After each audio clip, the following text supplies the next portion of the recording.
민족의 명절이라고 하는 설이 끼어 있었습니다. 최근 들어서 쓰는 말들 가운데 하나가 명절 증후군이라는 말이 심심치 않게 들립니다. 그 말이 좋은 말이든 또 좋지 않는 말이든 간에 우리들에게는 이런 명절 증후군이라는 말이 없었으면 좋겠다, 그런 생각을 하게 됩니다. 뭐 바람이야 그렇죠. 누구나 다 이 명절 증후군이라는 것이 없으면 좋겠다 하는 그런 바람인데, 또 사실 그렇게 바람대로 되는 것은 아니지 않습니까? 그렇죠? 어떻게 해야지 명절 증후군이라는 말이 없어질까 생각을 했는데 방법이 없는 것 같아요. 유일한 방법은 자기 컨트롤인 것 같습니다. 스스로 기쁨을 찾으려고 하는 것, 그것이 중요한 것이다, 이렇게 생각합니다. 누가 뭐라고 해도 자기만의 기쁨을 찾으려고 하는 것. 다른 사람들이 뭐 이러네 저러네 해도 자기가 그런 것에 휩쓸리지 않고 나만의 기쁨을 찾으려고 하는 것, 그것이 이 명절 증후군을 벗어나는 유일한 방법이 아닌가, 그런 생각을 해봅니다. 명절 증후군 벗어나기를 바랍니다. 기쁨으로 벗어나기를 바랍니다. 그림 보입니까? 예. 혹시 여러분 가운데서 지금 정면 스크린에 보이는 이 동물에 대해서 아시는 것이 있는지요? 본 적이 있으십니까? 사진으로. 실물로는, 저도 사실 실물로는 못 봤습니다. 본 적이 있어요. 생긴 거 다람쥐 같이 생겼죠. 근데 꼬리는 별로 안 길잖아요. 그죠? 다람쥐는 꼬리가 더 깁니다. 이 동물의 이름이 뭐냐 그러면요, 레밍이라고 합니다. 들어보셨어요? 레밍. 일종의 그 쥐처럼 생긴 녀석인데요. 그래서 설치류에 속하는 아주 작은 몸을 가진 동물입니다. 이 녀석은 사는 데가 어디냐면 저 북유럽 스칸디나비아 반도 일대에 퍼져서 사는 쥐라고 합니다. 근데요, 이 녀석의 특징이 있습니다. 뭐냐 그러면요, 이 집단 생활을 하는데 이 레밍은요, 한 3년 내지 4년에 한 번씩 이 집단 생활하는 쥐가 자살을 한다는 거예요. 한꺼번에 집단 자살을 한다는 겁니다. 왜냐면요, 대부분의 쥐들이 그렇지만 이 쥐는 시력이 안 좋습니다. 쥐는 레밍이라는 쥐도 시력이 안 좋아서 가시, 눈으로 보일 수 있는 가시거리가 30cm 안팎에 30cm. 그러니까 눈앞에만 아주 어두운 동물이죠. 앞을 잘 못 본다고 합니다. 이 집단 생활을 하던 이 레밍이 어느 순간에 이 레밍의 대장 되는 제일 앞장서는 쥐가 갑자기 앞을 향해서 막 달린다고 합니다. 그러면 다른 쥐들도 집단 생활하니까 대장쥐가 앞을 향해서 막 달리니까 같이 막 달리는 거예요. 그래서 이 막 달리는데 어디로 가는지도 모르고 그냥 막 따라서 달리는 겁니다. 그러다가 맨 앞장선 대장쥐가 뒤늦게 이 바다에 가 있는 이 절벽을 발견하고는 딱 서려고 하지만, 문제는 뒤따라오던 수많은 이 몇만 마리의 레밍쥐가 계속 앞으로 달리지 않습니까? 그냥 서지 못하고 밀려서 바다에 떨어지는 겁니다. 그리고 그 뒤에 오는 쥐들도 다 함께 바다에 떨어져서 자살을 하고 다 죽는다는 거예요. 동물학자들에 의하면 이 레밍이라고 하는 쥐는요, 출산을 하고, 그러니까 새끼를 낳고 2시간 만에 다시 새끼를 뵐 수 있는, 임신을 할 수 있는 능력이 있다는 거예요. 새끼를 낳고 2시간 만에 또 새끼를 뵐 수 있는 능력이 있다는 겁니다. 그러니까 아무래도 이렇게 집단 자살을 통해서 개체 조절을 하는 것이 아닌가라고 하는 그런 생각을 합니다만은 아무튼 집단 자살이라는 게 그렇게 좋은 것만은 아니잖아요. 하여간에 이 앞을 잘 못 보는 이 레밍이라고 하는 쥐가 앞에 있는 대장쥐만 보고 달려간다는 거예요. 앞에 있는 대장쥐만 보고. 근데 대장쥐가 막 달리다가 낭떠러지를 발견하고는 서도 뒤에 있는 쥐들이 결국은 앞에 있는 대장쥐를 보고 달리는 그 가속도에서 집단으로 다 떨어져서 죽는 겁니다. 그러니까 여러분 보세요. 이 쥐의 그 생명, 명운이 누구에게 달렸어요? 앞에 있는 대장쥐에 달린 겁니다. 그죠? 누구를 따라가면 살고 누구를 따라가면 죽고 그렇잖아요. 누구를 따라가면 복되고 누구를 따라가면 최악의 불행이 되는 거고. 여러분, 지금 여러분은 누구 앞에 있습니까? 여러분은 누구를 따라갑니까? 바라기는 우리의 진정한 대장 되시는 예수 그리스도, 그분을 따라감으로 죽음이 아닌 생명을, 저주가 아닌 축복을 누리는 복된 성도들이 되기를 주님의 이름으로 축원합니다. 오늘 본문의 말씀을 보면 복에 대한 말씀이 3번 나옵니다. 3번. 여러분 37절 한번 보시기 바랍니다. 37절을 우리 같이 한번 읽읍시다. 시작. 주인이 와서 깨어있는 것을 보면 그 종들은 복이 있으리로다. 내가 진실로 너희에게 이르노니 주인이 띠를 띠고 그 종들을 자리에 앉히고 나와 수종들리라. 38절 시작. 주인이 혹 2경 때 3경에 이르러서도 종들이 그같이 하고 있는 것을 보면 그 종들은 복이 있으리로다. 아멘. 계속해서 42절 43절을 보십니다. 시작. 주께서 이르시되 지혜 있고 진실한 청지기가 되어 주인에게 그 집 종들을 맡아 때를 따라 양식을 나누어 줄 자가 누구냐? 주인이 이럴 때에 그 종이 그렇게 하는 것을 보면 그 종은 복이 있으리로다. 아멘. 그렇습니다. 오늘 이 본문을 보니까 3번씩이나 복이 있는 종에 대하여 말씀을 하고 있습니다. 저는 오늘 말씀을 준비하면서 오늘 이 시간 말씀을 듣는 여러분들도 복이 있는 종이 되었으면 좋겠다 하는 바람이 간절하였습니다. 이 시간 말씀을 듣는 여러분들도 말씀을 듣고 난 이후에 결단함으로 복 있는 사람들이 되기를 주님의 이름으로 축원합니다.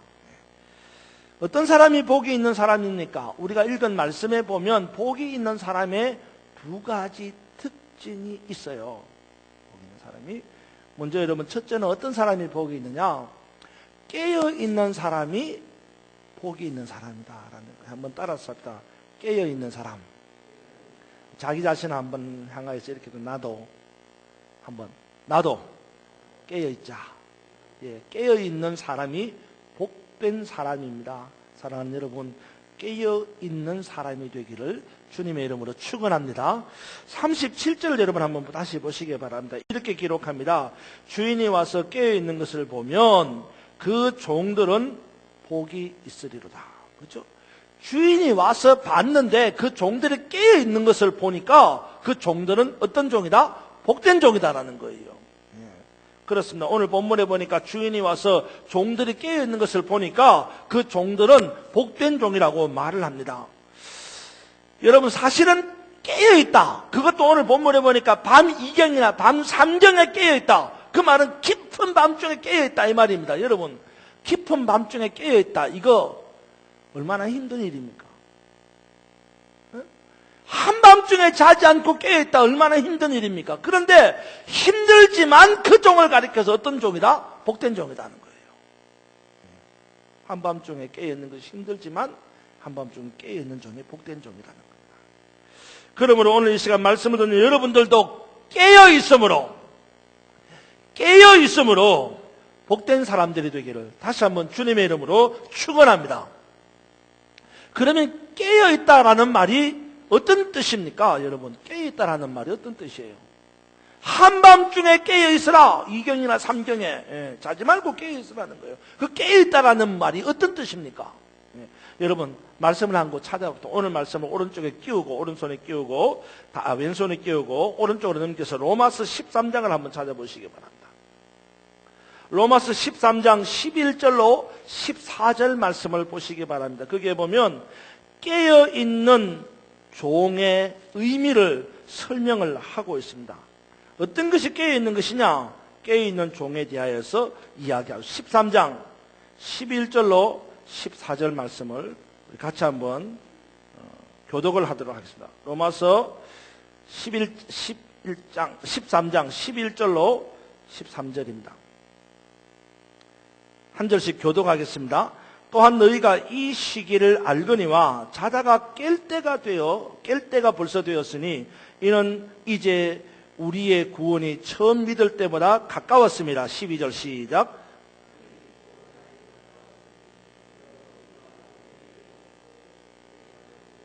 낮에와 같이 단정히 행하고 방탕하거나 술 취하지 말며 음란하거나 호색하지 말며 다투거나 시기하지 말고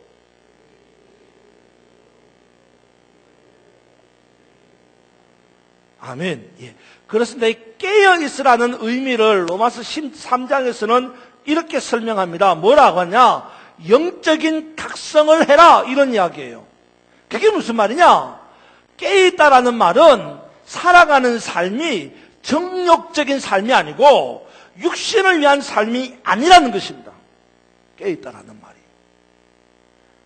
방탕한 생활이 아니고 술 취하는 생활이 아니고 음란한 생활이 아니고 호색하는 생활이 아니고 다투거나 싸우는 생활이 아니고 시기하는 생활이 아니고 빛의 갑옷을 입고 낮에와 같이 단정하게 생활하는 것, 이게 깨어있는 삶이라는 겁니다.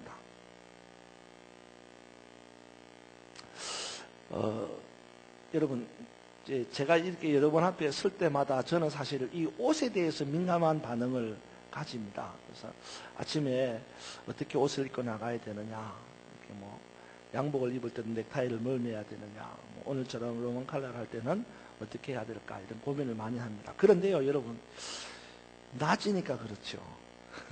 낮이니까 그렇죠. 밤이 되면 어떻게 할 것 같아요? 밤이 되면 옷도 좀 이렇게 정장을 잘 안 하죠. 예, 그죠? 밖에 나갈 때 슬리퍼도 잘 신고 나가기도 합니다. 반바지도 때로는 잘 입고 나가기도 합니다. 밤에는. 그러니까 밤에는 남의 눈을 잘 의식하지 않는 거죠. 왜? 남이 잘 안 본다고 생각하니까. 특별히 깊은 밤에는 밤 12시가 됐다 밖에 나갔다요. 그때는 어떤 때는 런닝 바람으로 나갈 수도 있단 말이에요. 그죠? 예. 근데 낮에는 절대로 그러지 못하죠. 여러분, 낮에 제가 런닝 바람으로 밖에 나간다? 상상이나 해보셨겠어요? 그렇지 않죠. 그죠? 네. 깨어있는 생활이 뭐냐? 낮에 사는 삶이라는 거예요. 밤에 사는 삶이 아니에요. 깨어있는 삶이라는 게 밤에 사는 삶이 아니라 낮에 사는 삶이에요. 네. 낮에 제가 런닝을 입고 나가지 않는 것처럼 깨어있는 삶이라는 것은 낮에 사는 삶의 스타일을 말하는 거예요. 그러므로 빛의 갑옷을 입고 낮에 사는 것처럼 단정하게 사는 것, 이걸 깨어있는 삶이라고 말합니다. 뿐만 아니라 깨어있는 종은 마태복음 25장 1절로 4절에 나오는 종들의 모습처럼 허리에 띠를 띠고 등불을 켜서 서 있는 종과 같다고 말합니다.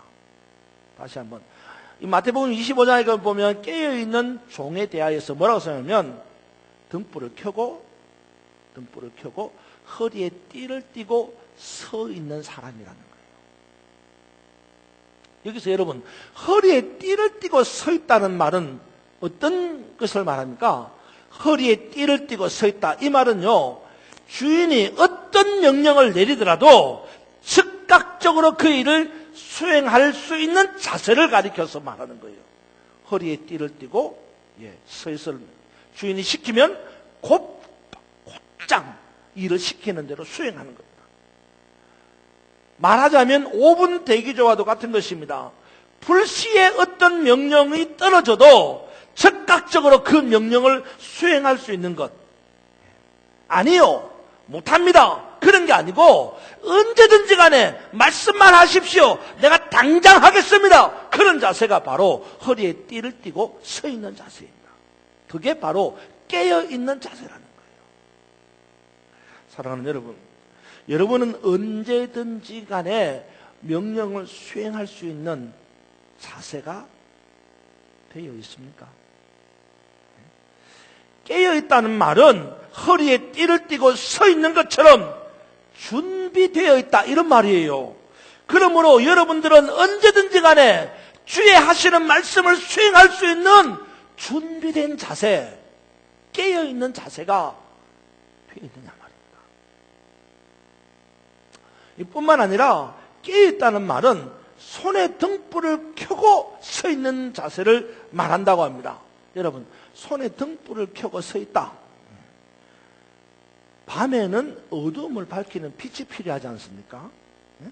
이 세상의 어두움을 밝히는 빛, 그것이 필요하다는 거예요. 그 빛이 어떤 빛입니까? 이 어두운 세상을 밝히는 빛이 곧 예수 그리스도의 말씀이라는 것입니다. 그러므로 깨어있다는 말은 이 어두운 세상을 밝히기 위하여서 빛 대신 예수 그리스도 말씀의 등불을 켜고 서 있는 자세를 말하는 거예요. 죄악으로 인하여 어두운 골짜기가 되어버린 이 세상, 거기에 생명의 빛 대신 예수 그리스도의 등불을 켜서 들고 서 있는 자세가 바로 깨어있는 자세예요. 사랑이 없는 이 세상, 사랑이 없는 어두운 이 세상, 거기에서 사랑의 사도가 되신 예수 그리스도의 말씀의 등불을 켜고 목숨을 걸며 사랑하는 자세, 그게 바로 깨어있는 종의 자세라는 거예요. 이렇게 깨어있는 종의 자세를 가진 사람이야말로 복이 있는 사람이다 라고 말씀하고 있습니다. 사랑하는 여러분, 허리에 띠를 띠고 준비하는 자세가 되어 있어야 합니다. 말씀의 등불을 켜고 어두움을 밝히는 자세가 되어 있어야 합니다. 그것이 깨어있는 종의 자세이고, 그렇게 깨어있는 종의 자세를 가진 사람이야말로 복된 사람이다, 성경은 말씀하고 있습니다. 바라기는 깨어있는 여러분 되기를 축원합니다. 다시 말해서 준비하는 자세, 다시 말해서 말씀의 등불을 켜고 말씀에 붙잡힌 자세, 이것이 여러분들이 깨어있는 자세이고, 이런 삶을 사는 여러분들이야말로 복된 사람이라는 겁니다. 아시겠죠? 왜 복된 사람이냐? 여러분 여기를 보십시오. 12장, 누가복음 12장 44절을 같이 한번 읽을까? 깨어있는 사람에게 주시는 복입니다. 44절 시작. 내가 참으로 너희에게 이르노니 주인이 그 모든 소유를 그에게 맡기리라. 다시 한번 시작. 내가 참으로 너희에게 이르노니 주인이 그 모든 소유를 그에게 맡기리라. 이 그가 누굽니까? 깨어있는 주, 항상 명령을 수행할 수 있는 준비된 자세와 말씀의 등불을 켜서 서 있는 그 종에게 우리 주님이 어떤 복을 주시는 거예요? 모든 소유를, 주인의 모든 소유를 맡기는 복을 주신다는 거예요. 다시 한번 여러분, 깨어있기를 축원합니다. 깨어있기를 축원합니다.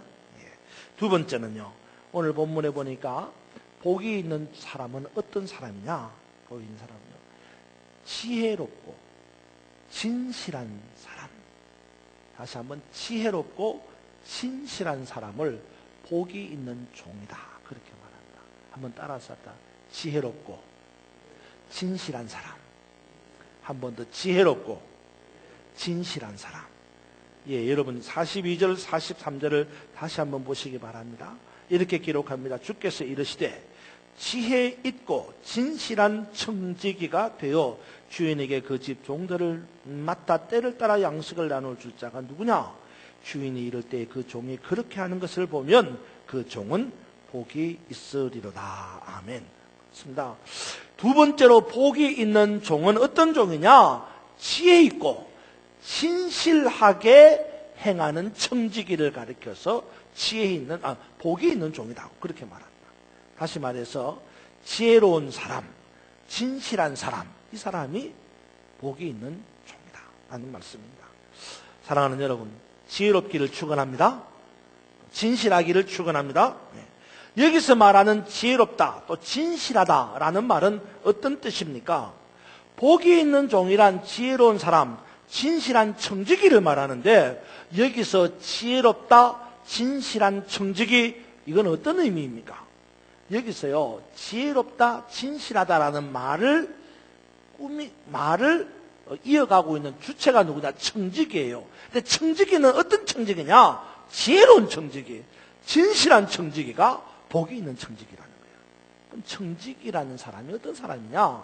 청지기라는 말은 헬라어에 보면 오이코노모스라는 말을 씁니다. 오이코노모스, 청지기라는 말, 일꾼이라는 말인데, 우리 교회에도 집사라는 말 쓰잖아요.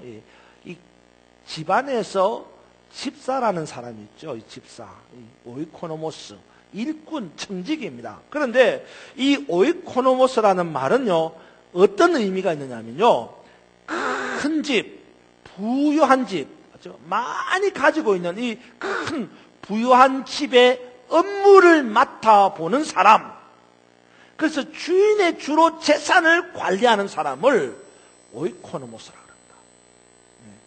그래서 재산을 잘 지키고 재산을 잘 보호하고 재산을 잘 관리하는 사람을 오이코노모스라고 합니다. 여러분, 다시 한번 제가 이거 청지기라는 말을 강조하는 이유가 있습니다. 오이코노모스라는 말이 어떤 뜻이냐면 주인의 재산을 잘 관리하는 거예요. 잘 지키고 잘 보호하는 거예요. 여러분, 제가 이렇게 설명하는 이유는요, 여러분 보세요. 주인의 재산을 잘 관리한다, 잘 지킨다, 잘 보호한다. 이 말은 주인의 재산에 플러스를 주는 거예요, 마이너스를 주는 거예요? 주인의 재산에 플러스를 주는 거죠. 마이너스가 아니잖아요. 잘 지키고, 잘 보호하고, 잘 관리하고, 이 말은 플러스예요. 마이너스가 아니에요. 청지기의 의미는 주인의 재산을 잘 보호하고, 지키고, 관리하는 의미예요. 그런데 오늘 본문에 보세요. 자, 본문에 보세요. 42절. 주께서 이르시되 지혜롭고 지혜 있고 진실한 청지기가 되어 주인에게 그 집 종들을 맡아 때를 따라 양식을 어떻게 해요? 나누어 주는 자. 자, 여러분 보세요. 제가 재산을 갖고 있는데, 청지기의 재산을 갖고 있는데, 이거를 잘 지키고 잘 보호하고 잘 관리하는 것하고 이것을 나누어 주는 것하고 같아요, 틀려요? 틀리지 않아요. 지키고 보호하는 것은 딱 붙잡고 있는 거잖아요. 근데 나누어 주는 건 어떻게 해요? 붙잡고 있는 걸 펼쳐서 다 흩어서 주는 거예요. 분명히 청지기의 의미는 지키고 보호하고 관리하는 거예요. 그럼에도 불구하고 오늘 성경이 말하는 청지기, 지혜로운 청지기, 진실한 청지기는 뭐냐? 갖고 있는 게 아니에요. 뭐예요? 때를 따라 나누어 주는 거예요. 나누어 주는 거예요. 이게 복된 청지기라는 거예요. 복된 청지기라는 거예요. 그러므로 오늘 저나 여러분이 청지기로서의 사명이 뭐냐? 딱 붙잡고 있는 게 아니에요. 하나님께서 여러분에게 주신 그 물질을, 하나님께서 여러분에게 주신 그 축복을 딱 붙잡고 있는 게 아니에요. 뭐예요? 때를 따라 나누어 주는 거예요. 그게 복된 청지기란 말이에요. 주인의 재산을 지키고 보호할 의무가 있지만 주인의 재산을 때로는 나누어 줄 수 있는 사람, 이게 복된 청지기라는 말입니다. 이게 지혜로운 청지기라는 말입니다. 중요한 단어가 있죠. 그냥 나누는 게 아닙니다. 어때요? 때를 따라 나누는 거예요. 자, 여러분, 이 말은요, 이렇게 한번 이해를 하면 좋을 것 같아요. 제가 말씀을 준비하면서 이렇게 생각했어요. 병원에 가면 환자들에게 식사를 제공하잖아요. 그렇잖아요? 제가 이제 비유를 들어 설명하려고 하는 거예요. 병원에 환자들이 식사를 제공하는데 식당에서 식사를 준비하는 사람들이 청직입니다. 그럼 이 식사를 준비하는 사람들이 환자들에게 아무 때나 밥을 갖다 줍니까? 아니에요. 정해진 시간, 정해진 때가 있어요. 환자들에게 식사를 줄 때 아무거나 막 줍니까? 아니에요. 정해진 영양가, 정해진 에너지, 정해진 내용물을 만들어서 주는 거예요. 어떤 환자에게는 죽이 필요하고, 어떤 환자에게는 짠 것이 들어가면 안 되고, 그죠? 어떤 환자들에게는 가시가 있으면 안 되고, 구별해서 주는 거예요. 그걸 잘하지 못하면 그건 지혜로운 청지기가 아니고 진실한 청지기가 아니다 이 말이에요. 아무 때나 식사를 공급하든지 영양을 생각하지 않고 심지어는 속이고 식사를 공급한다든지 하면 환자는 죽게 되는 것입니다. 그러므로 이 시대에는 진실한 청지기, 지혜로운 종이 필요한 것입니다.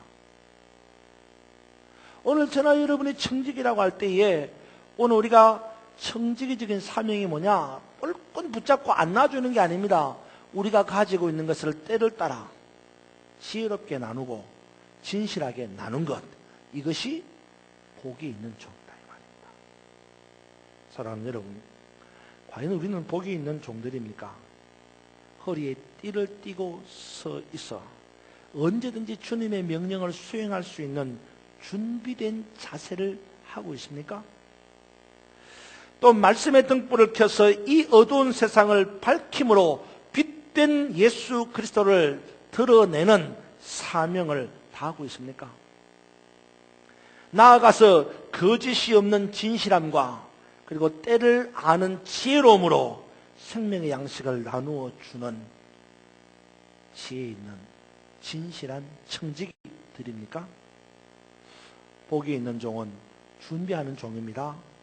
복이 있는 종은 어둠을 밝히는 말씀의 등불을 켜는 종입니다.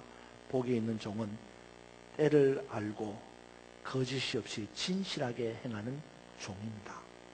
이 시간 말씀을 마음판에 새기고 사랑하는 여러분 모두가 허리에 띠를 띠고 준비하면서 말씀의 등불을 밝히고 거짓이 없이 진실하게 때를 따라 생명의 말씀을 선포할 줄 아는 지혜로운 사람이 되므로 우리 주님이 인정하시는 복이 있는 사람들이 되기를 주님의 이름으로 축원합니다. 우리도 함께 찬양하면서 오늘 말씀을 함께 마음판에 새기고 결단하고 기도하고 오늘 예배를 마치겠습니다. 우리도 함께 일어나셔서 생각합시다. 지혜로운 복이 있는 종은 세 가지의 요소를 가지고 있다고 그랬습니다. 하나는 깨어있는 종입니다. 깨어있다라는 말은 준비를 할 줄 아는 종이고, 깨어있다라는 말은 하나님께서 내게 주신 은사를 헛되이 소비하지 않고 진실하게 그리고 거짓이 없이 지혜롭게 행하는 종입니다.